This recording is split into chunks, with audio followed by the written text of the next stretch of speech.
दोस्तों नमस्कार। दिल्ली के राजनीतिक गलियारों का दो ही तो सच है। एक सच दिल्ली पावर सेंटर है, लेकिन पहली बार दिल्ली के समानांतर एक दूसरा पावर सेंटर आंध्र प्रदेश बन चुका है। और विजयवाड़ा का हवाई अड्डा इसकी जीती जागती मिसाल है कि 4 जून के बाद जितनी बड़ी तादाद में कॉरपोरेट वहां पर पहुंचे और जो समझौते वहां से निकल कर आए, उन समझौतों पर हस्ताक्षर दिल्ली ने करने में कोई कोताही नहीं बरती। एक लंबी फेहरिस्त है, लेकिन दूसरी पहचान इसी राजनीतिक गलियारे के भीतर पटना को लेकर है, यानी बिहार की राजनीति को लेकर है। नीतीश कुमार साथ खड़े हैं, लेकिन नीतीश कुमार साथ ना भी खड़े हों तो क्या वाकई बिहार में बीजेपी की सत्ता चुनाव के बाद आ सकती है? यह बहुत मुश्किल सवाल है। यह ठीक वैसा ही सवाल है जिसमें मायावती हो या नवीन पटनायक हो, उस भूमिका में लाकर नीतीश कुमार को खड़ा किया जाए, या फिर शरद पवार या उद्धव ठाकरे की तर्ज पर नीतीश कुमार के साथ व्यवहार किया जाए। राजनीतिक तौर पर बिहार हर हाल में बीजेपी को चाहिए और इस बिसात में चिराग पासवान बहुत तेजी से कदम बढ़ा रहे हैं। अगर इसको एक क्षण के लिए शुरू में परखना चाहें तो सिर्फ इस बात से परख लीजिए कि दिल्ली में जनता दल यूनाइटेड की राष्ट्रीय कार्यकारिणी की बैठक होती है और उसी दिन उसी वक्त बिहार में चिराग पासवान अपने राजनीतिक दल की बैठक खुले तौर पर कर कर बतलाते हैं कि उनके लिए बिहार कितना जरूरी है और बिहार की जरूरतें उनके लिए कितनी प्राथमिकता के साथ खड़ी है। लेकिन बहरहाल, जब दिल्ली के राजनीतिक गलियारे का जिक्र होगा तो फिर दो बड़े सहयोगियों का जिक्र तो इस दौर में हर कोई कर ही रहा है। तो शुरुआत कहां से की जाए? नीतीश कुमार, जिनके हाथ खाली हैं, जो चाहते हैं उन्हें वो नहीं मिल पा रहा है, या दूसरी तरफ चंद्रबाबू नायडू, जिनकी अपनी राजनीतिक पहचान अपने राज्य के सीईओ की तर्ज पर है, यानी वह उस मैनेजमेंट को जानते हैं, उस कॉरपोरेट को समझते हैं, उस परियोजनाओं को लेकर जो कॉरपोरेट दिल्ली के साथ सौदेबाजी नहीं कर पाए, लेकिन विजयवाड़ा पहुंचकर उनकी सौदेबाजी पर मुहर लग गई और उसमें महाराष्ट्र के दो बड़े उद्योगपति भी हैं। तो क्या राजनीतिक तौर पर दिल्ली का पावर सेंटर अपनी सत्ता को बचाने के लिए विजयवाड़ा शिफ्ट हो चुका है? और दूसरी तरफ क्या वाकई बिहार की राजनीतिक सत्ता हर हाल में अपने हाथ में लेने के लिए बीजेपी के भीतर, उनके कार्यकर्ताओं के भीतर और इन सब के बीच चिराग पासवान में एक नए चेहरे के तौर पर बीजेपी बहुत कुछ क्या देखने लगी है? ये सारे तत्काल में सवाल हो सकते हैं, लेकिन आइए परिस्थितियों को तो परखना पड़ेगा। दिल्ली में जनता दल यूनाइटेड की कार्यकारिणी की बैठक और उसमें नए कार्यकारी अध्यक्ष का ऐलान, संजय झा। लेकिन बड़ा सवाल ये कि दिल्ली में आकर बैठक करने के बावजूद भी विशेष राज्य का दर्जा पीछे चला गया। सिर्फ 2 लाइन लिखा गया, उसके आगे कुछ नहीं। जो विशेष पैकेज चाहिए वह भी किस लिए चाहिए, क्यों चाहिए, वह भी 2 लाइन में आकर सिमट गया। आरक्षण के सवाल पर आगे बढ़े थे, लेकिन हाईकोर्ट ने नकार दिया। अब सुप्रीम कोर्ट का दरवाजा खटखटाएंगे, 2 लाइन के आगे बात बढ़ी नहीं।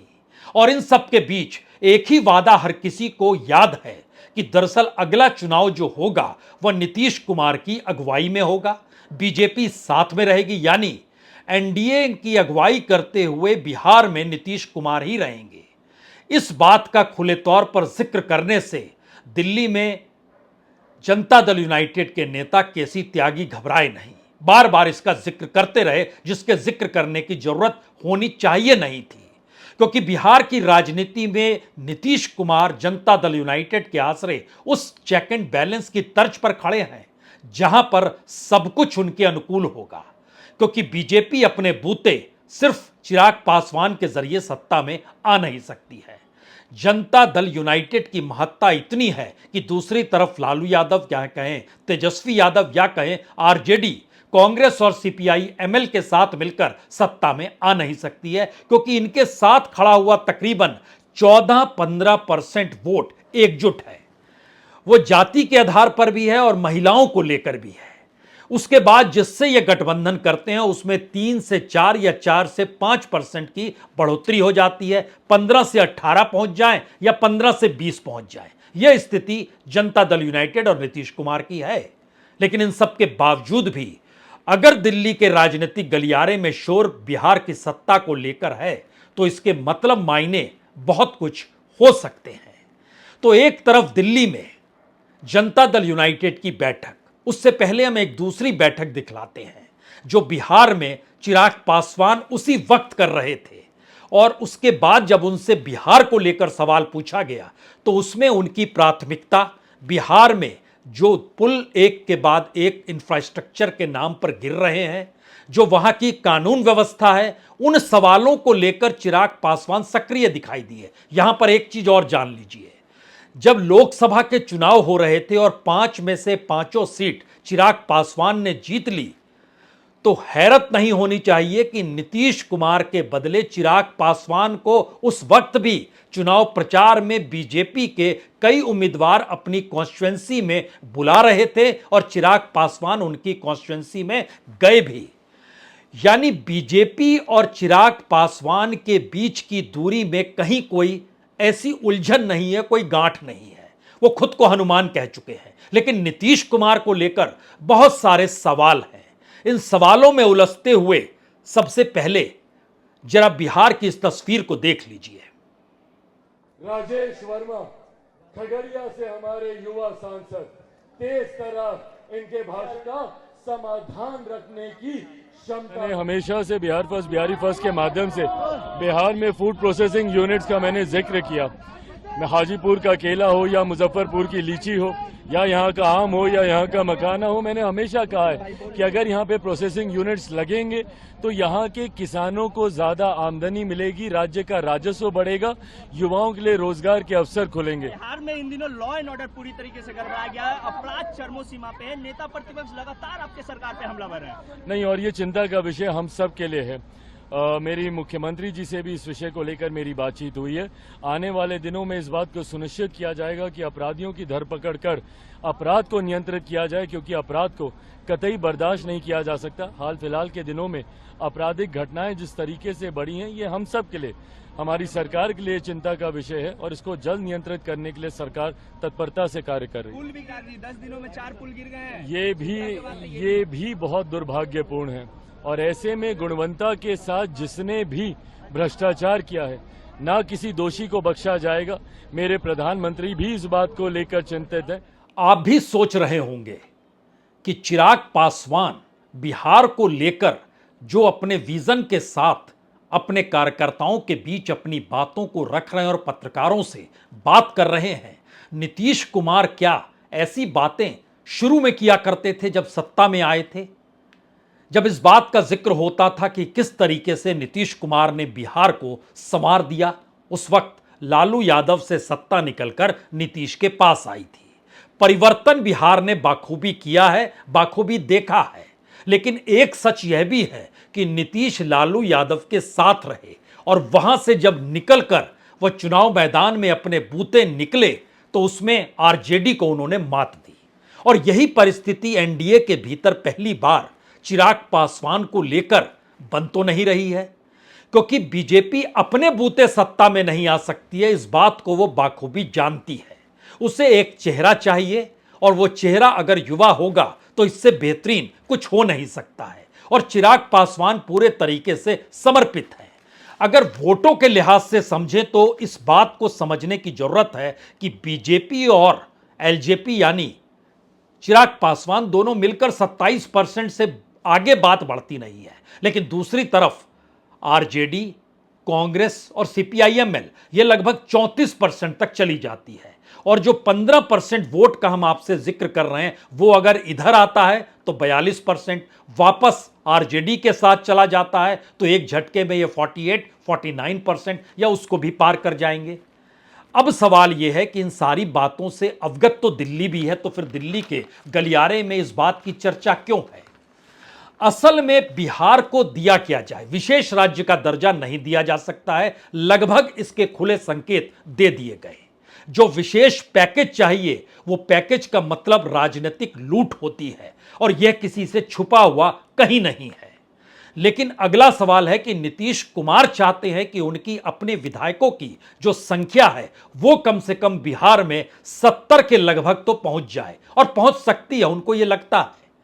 और अगर वो नहीं पहुंचेगी और इंतजार अगर 2025 के वक्त का होगा, जो कि निर्धारित तौर पर जब चुनाव होने हैं, तो वो चाहते हैं महाराष्ट्र और हरियाणा और झारखंड के साथ बिहार में भी इस वक्त चुनाव हो जाएं। माहौल बना हुआ है, बीजेपी के वोट उनको ट्रांसफर हो रहे हैं, राजनीतिक तौर पर अभी कोई बहुत बड़ी मुश्किल आई नहीं है, लेकिन दिल्ली इसका भी भरोसा दे नहीं रही है।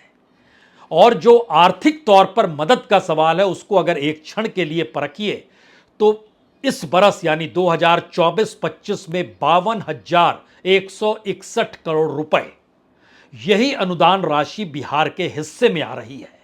इसके पिछले बरस जब ऐसी जरूरत नहीं थी और मोदी सरकार अपने बलबूते चल रही थी, तब इससे ज्यादा की अनुदान राशि दी गई थी, 54,775 करोड़ की, और उससे पहले बहुत कम दी गई थी 2022-23 में 29,026 करोड़ रुपए।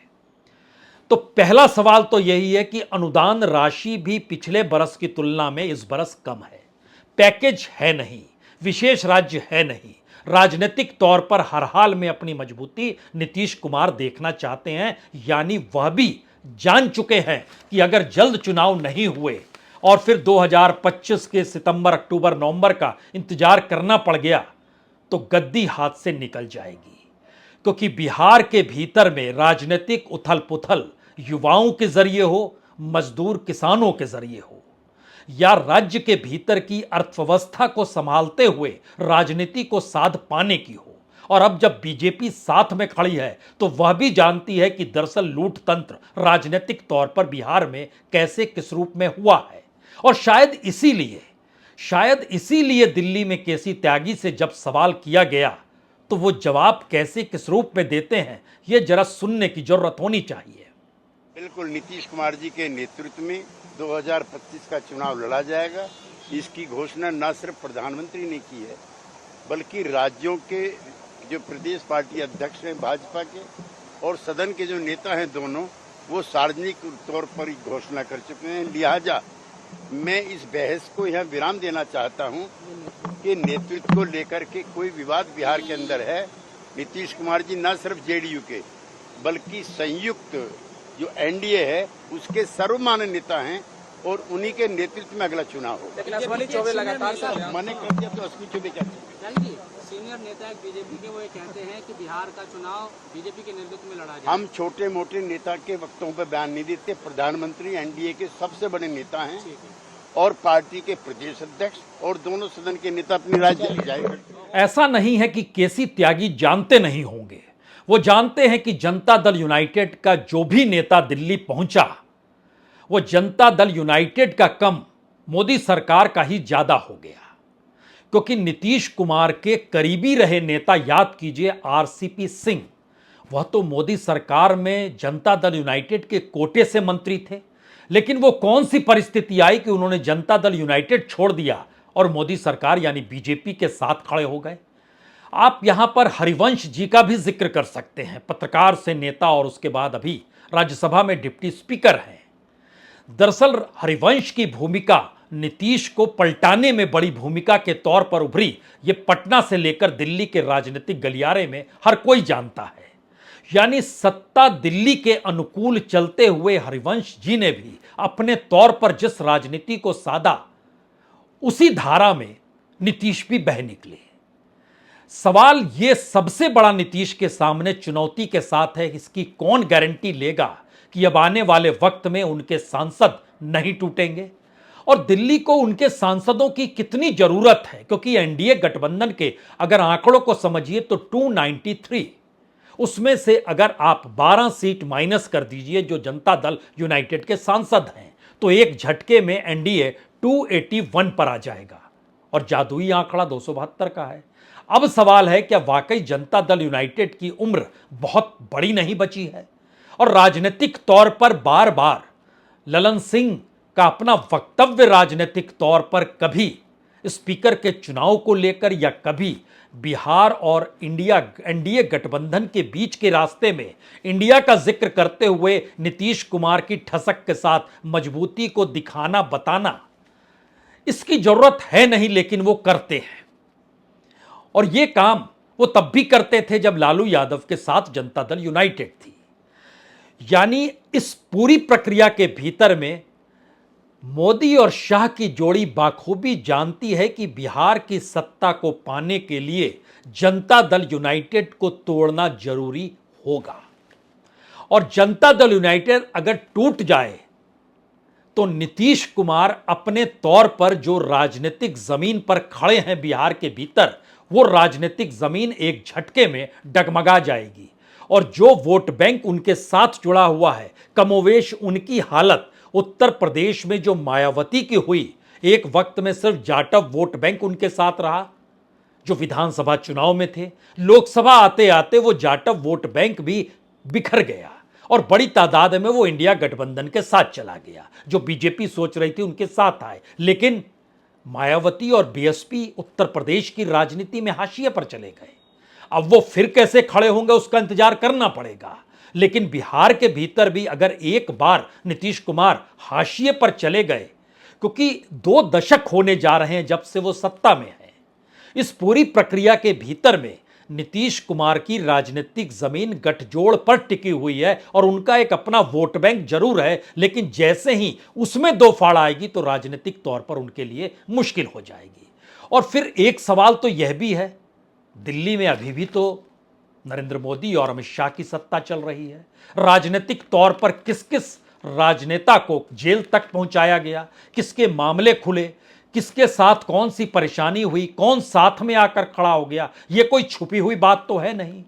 तो फिर कितनी देर लगेगी अगर उस ऑपरेशन की दिशा में दिल्ली के राजनीतिक गलियारे का शोर बढ़ गया तो।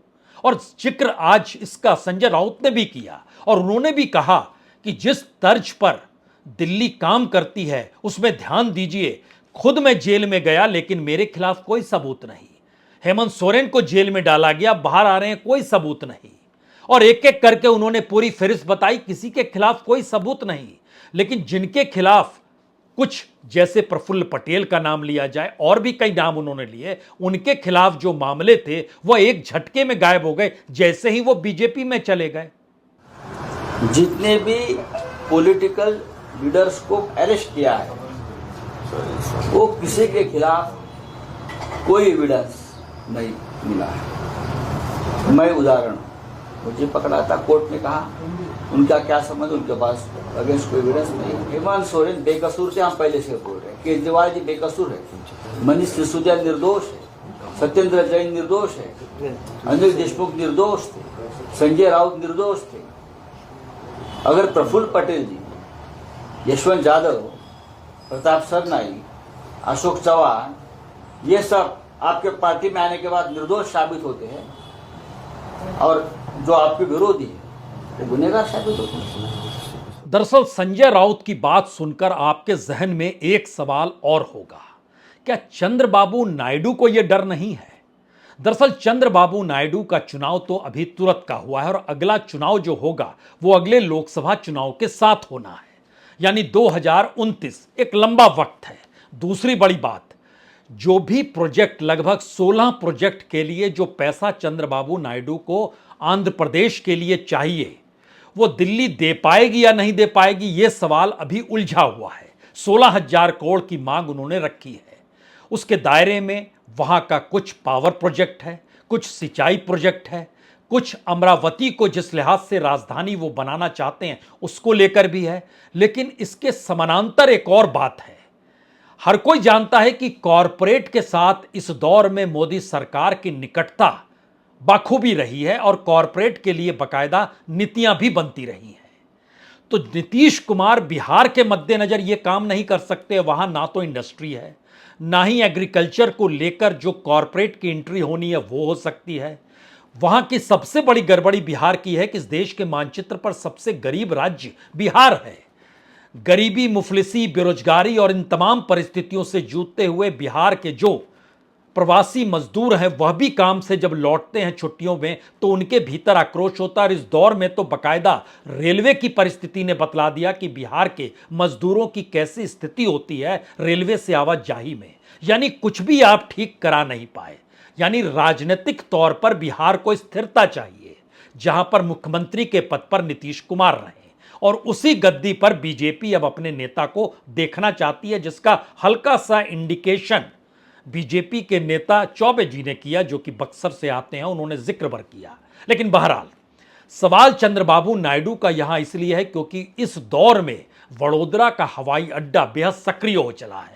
बड़े बड़े कॉरपोरेट पहुंच रहे हैं, बड़े बड़े बिजनेसमैन पहुंच रहे हैं, और जो प्रोजेक्ट पर सहमति इससे पहले नहीं थी, यानी 2024 के चुनाव से पहले जिन बिजनेसमैन के मामले अटके हुए थे, उन मामलों पर सहमति कोई दूसरा नहीं बल्कि आंध्र प्रदेश के मुख्यमंत्री चंद्रबाबू नायडू की सहमति के साथ वो चीजें दिल्ली आ रही है। पूरे तरीके से पावर सेंटर शिफ्ट नहीं हुआ है, लेकिन पावर सेंटर शिफ्ट इस मामले में हो गया है कि जो पैसा आंध्र प्रदेश या चंद्रबाबू नायडू को चाहिए वो कॉरपोरेट ही दे सकता है। और कॉरपोरेट के काम अगर इस देश में कहीं पर अटके पड़े हैं, उसको अगर कोई हरी झंडी दिखा दे तो उसको उसकी एवज में जो कमीशन होती है उसको करप्शन तो इस देश में माना नहीं जाता है। और राजनीतिक तौर पर वो एक सहमति होती है कि आप इंफ्रास्ट्रक्चर मजबूत कर रहे हैं, उसकी एवज में आपके बहुत सारे कंटेंडर थे लेकिन हमने आपको दिलवा दिया, तो आप इसकी एवज में क्या करेंगे। और यह रकम जो है वो कितनी रकम होगी ये बता पाना अभी हमारी टीम ने कहा अभी संभव नहीं है। लेकिन एक इंडिकेशन जरूर है, जो 16,000 करोड़ रुपए का जिक्र जो बार बार हो रहा है अमरावती और एक सिंचाई परियोजना को लेकर, अब उसके बाद कुछ पावर प्रोजेक्ट्स हैं, कुछ माइन का हिस्सा है, और इनके साथ बेसिक इंफ्रास्ट्रक्चर जहां जहां पर चाहिए, उसके मद्देनजर ये टेंटेटिव आंकड़ा जो है वो लगभग 54,000 करोड़ का है शुरुआती दौर में। अब वो पैसे की परिस्थिति में अच्छी बात है, पावर सेंटर शिफ्ट कर दिया गया, वडोदरा में लोगों की आवाजाही शुरू हो गई, बड़ी तादाद में होने लगी, चार्टर्ड प्लेन तक उतरने लगे, उसके बाद वहां से कुछ प्रोजेक्ट्स क्लियर होने लगे, दिल्ली आते आते उस पर मोहर लगने लगी। और ये परिस्थिति में एक बड़ी इकोनॉमिक स्थिति जो कॉरपोरेट और पॉलिटिक्स के बीच की होती है वह शिफ्ट होती हुई दिल्ली से वडोदरा की दिशा में बढ़ गई। और इतना ही नहीं, इस दौर में जो हमारी टीम ने निकाला कि लगभग 1 दर्जन भर क्षेत्रों में जो काम होने हैं, उसका काम भी अब जिन कॉरपोरेट्स को दिया जाएगा वो दरअसल उसी आंध्र प्रदेश या वडोदरा के हवाई अड्डे के रास्ते निकल कर आएंगे। और उसमें चाहे वो बुलेट ट्रेन का जो मुंबई से अहमदाबाद वाला अभी तक पूरा नहीं हुआ है, जो 352 किलोमीटर है, उसमें भी कुछ हिस्सा जो महाराष्ट्र के एक बिजनेस पर्सन को चाहिए उसको दिया गया है कि आप पूरा कीजिए, 2027 तक होना चाहिए। भारतमाला जो पूरी प्रोजेक्ट है 8.5 लाख करोड़ की, ये बाईपास, ओवरपास, टनल, इसकी भी प्रयोग और इससे जुड़े हुए लोग पहुंचे। जो सागर माता है जिसमें पोर्ट बेस्ड डेवलपमेंट का जिक्र है, बहुत कुछ तो अडानी जी के हिस्से में आता है, लेकिन बाकी भी कुछ प्लेयर्स हैं, वह प्लेयर भी पहुंचे। जो डेडिकेटेड फ्राइट कॉरिडोर प्रदेश में बन रहे हैं उसके मद्देनजर पहुंचना, रेलवे के क्षेत्र में भी कुछ को चाहिए काम, 5G स्पेक्ट्रम का हिस्सा भी कुछ को चाहिए, दिल्ली मुंबई इंडस्ट्रियल कॉरिडोर में भी हिस्सेदारी चाहिए। जो और तो और जो गुजरात का ढोलेहरा स्मार्ट सिटी है उसके भीतर भी कुछ प्रोजेक्ट्स उन लोगों को दिए गए जो इससे पहले नहीं दिए गए थे। और डिफेंस इंडस्ट्रियल कॉरिडोर में भी अब सहमति बन रही है कि चंद्रबाबू नायडू की सहमति के साथ खड़े बिजनेस पर्संस को किसी तरीके से वह पूरा काम मिल जाए। 3 बातें।